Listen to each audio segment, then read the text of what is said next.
All right, today we are diving into one of the most elegant and honestly powerful tools in all of mathematics, the Taylor series. We're going to completely demystify how it lets us understand and even rebuild some incredibly complex functions, basically from scratch. Okay, let's get into it.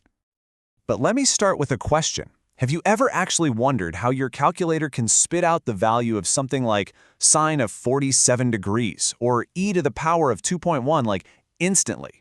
I mean, it's not like it has a giant book inside with every possible answer. Nope. The secret is a brilliant mathematical shortcut, and that's exactly what we're here to unpack. So here's our game plan. First, we'll tackle what I'm calling the approximation puzzle. Then we'll hunt for clues hidden inside of derivatives. After that, we'll put together the full Taylor series recipe, look at a really handy special case called Maclaurin's, and finally, connect all of this math back to the real world. Okay, let's jump right into our first section, the approximation puzzle.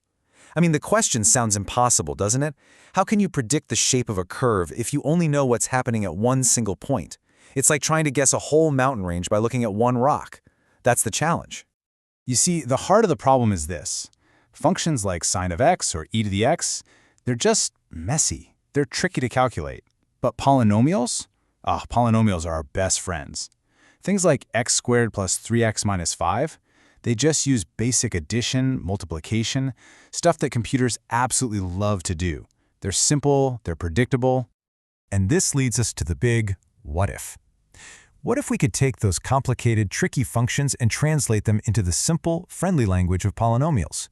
What if we could build an approximation of any curve just by stacking together these simple little polynomial building blocks?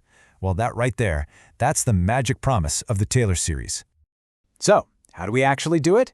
Well, that brings us to our next section, finding the clues in derivatives. This is where we extract all the information we need. You can almost think of it as unpacking a function's local DNA. Okay, this is a wild idea. This is basically saying that if you can look at one single point on a function closely enough, if you know its value, its slope, how it's curving, and so on, you basically have its entire genetic code. You have everything you need to rebuild the whole thing. The derivatives are the key. So let's build this thing from the ground up. Our first, simplest guess is to just match the function's value at a point we'll call a. And what does that look like? It's just a flat, horizontal line. It's a start, right? I mean, it gets the height right at that one spot, but it has absolutely no idea which direction the real function is going. Okay, we can do better. Let's add another piece to our puzzle, using the first derivative. The first derivative tells us the slope, the direction the function is moving. And just like that, our boring flat line tilts to become a tangent line. Now that is a much better approximation, at least right around our point A. But why stop there? Let's get even closer. The second derivative tells us about the curvature, the bendiness of the function.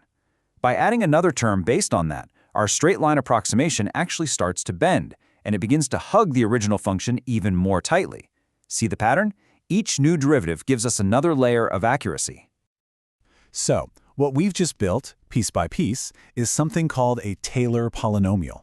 Think of it like a custom-built clone of our original function, all based on its behavior at one single spot. And the coolest part is, the more terms you add, the better and better that clone becomes. All right, so we've seen how to build it step by step. Now let's check out the whole shebang. Let's move on to the complete formula, the Taylor series recipe. And here it is. Now don't let the formula freak you out, just look at the pattern. Each new term grabs the next derivative to match the function's behavior even more closely. Oh, and see those factorials on the bottom? The 2 factorial and eventually n factorial? They are absolutely crucial. They act like a counterweight, making sure that the newer, wigglier terms don't overpower the more important basic info like value and slope. And here's the real magic. If you could keep this pattern going forever, you don't just get an approximation. In many cases, you get a perfect copy of the original function. Now, that general recipe is super powerful, but there's a special version of it that's so useful it actually gets its own name. And that brings us to Maclaurin's special case, which is all about making an already great recipe even simpler. So what's the big secret to this special case? It's just one tiny tweak. We choose our point A to be 0. That's literally it. By centering our whole approximation right at the origin, the formula just cleans up so nicely. All those messy x minus a terms just become simple powers of x. It's the same powerful idea, just with a much more convenient starting line. And there's the formal definition. See how much cleaner that looks? By centering at zero, it becomes the go-to tool for physicists and engineers who often need to understand how things work right around some sort of equilibrium or neutral starting point. Okay, this has been a really cool trip through the mathematics of it all. But why should you care? Well, let's get to our final section, from math to reality, and see how this elegant idea actually powers our modern world. And there it is, the answer to our very first question. Your calculator has no idea what sine of 47 degrees is. What it does know is a super accurate pre-programmed polynomial for the sine function, a Maclaurin polynomial. When you type in a number, the calculator just plugs it into that simple polynomial and spits out the answer. It's technically an approximation, but it's so ridiculously good you'd never ever know the difference. And trust me, it's not just in your calculator. This idea is everywhere. Physicists use it to simplify the crazy complex equations for planetary motion. Engineers use it to analyze stress on a bridge. The video games you play use it to render realistic light and shadows. Even your phone's GPS uses it to make tiny corrections based on Einstein's theory of relativity.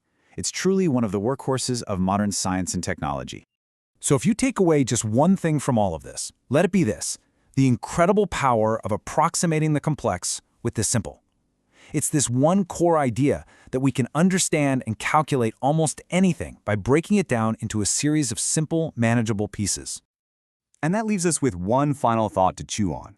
We've seen how this works for math functions, but what else in our world, from economics to biology to human behavior, can be better understood if we just focus on its simplest, most fundamental building blocks?